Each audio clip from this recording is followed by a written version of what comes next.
boys and girls. I'm here to read you another story.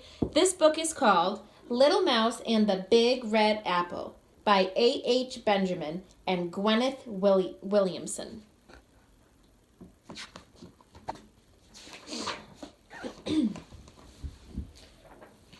Little Mouse and the Big Red Apple.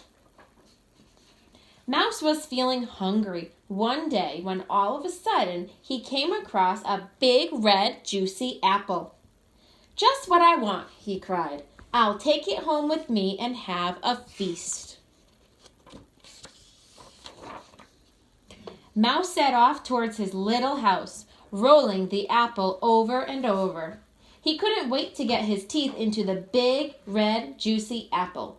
Yum, yum, he thought, when all of a sudden, the apple rolled into a pond. "Oh no," wailed Mouse. "What am I going to do?" "Not to worry," said Frog, popping his head out of the water. "I'll help you."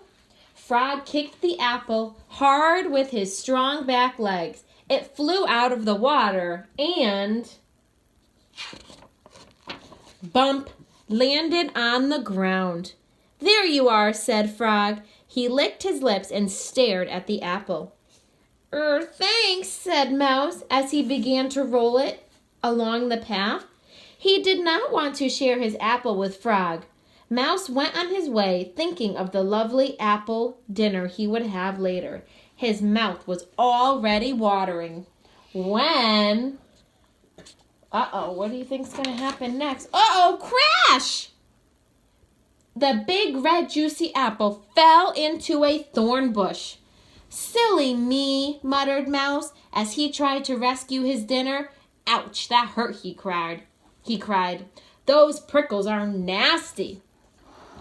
"I see you have a problem," said Tortoise, moving next to the mouse. "Leave it to me." Tortoise didn't have to worry about the sharp prickles. He had his shell to protect him. Wow, he has a lot of good friends that are helping him. Without any trouble at all, Tortoise crept under the thorn bush and brought out the big red juicy apple. "Problem solved," he said, stroking the apple longingly. "I'm ever so grateful," said Mouse in a hurried voice, and he was off again. He did not want to share his apple with Tortoise. "I'll soon be home and biting into that big red juicy apple," thought Mouse. When the apple rolled into a big log. Thud. "That's all I need," sighed Mouse when he saw that the log blocked his path. "How do I get around that?"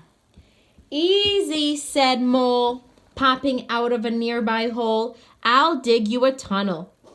And she did.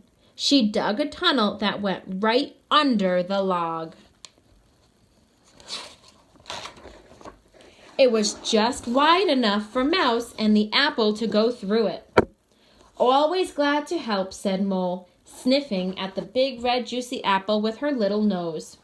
"It's very kind of you," said Mouse, and he went on his way as fast as he could. He did not want to share the apple with Mole. He rolled the apple over and over until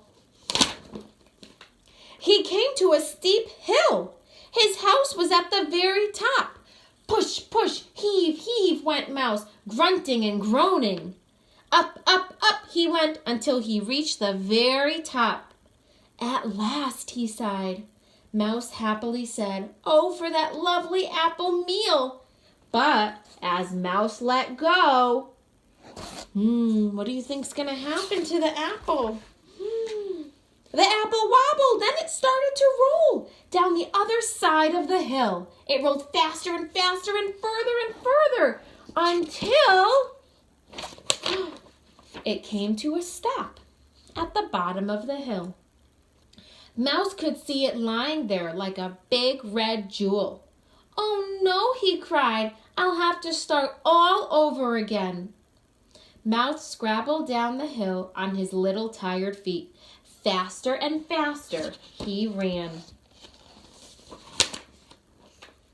But when he reached the bottom, he found Frog, Mole, and Tortoise had got there first. How kind of you to send that apple all the way back to us, called out Mole, chomping away on it.